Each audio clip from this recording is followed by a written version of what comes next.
એના માટે એમ આ એક સંસાર છે ને, એ સંસાર એક સરોવર છે.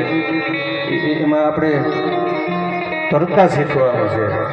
તરતા એટલે પાણીમાં આમ તરતા શીખીએ એમ નહીં, પણ સંસારમાં અનેક પ્રકારના મગરમચ્છો આવે, અનેક પ્રકારના નિત્ય સ્વરૂપી આપણી ઉપર જે અવગણનાઓ આવે, એ અવગણનાઓને પાર પાડી અને જ્યારે ઘૂમરીમાં જાય ને, નદીમાં બધું પાણી સારું, પણ નદીમાં જે ઘૂમરી પડતી હોય ને, જે ઘૂમો પડતો હોય ત્યાં ન જાય.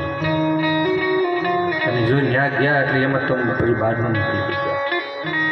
ગમે એટલું આપણે કદાચ પાણીને કાપી શકીએ ખરા, આપણી શક્તિ હોય એટલે આપણે પાણીને કાપી શકીએ, પણ એ ઘૂમરીમાં જે પીડા, એ ઘૂમરી એટલે શું?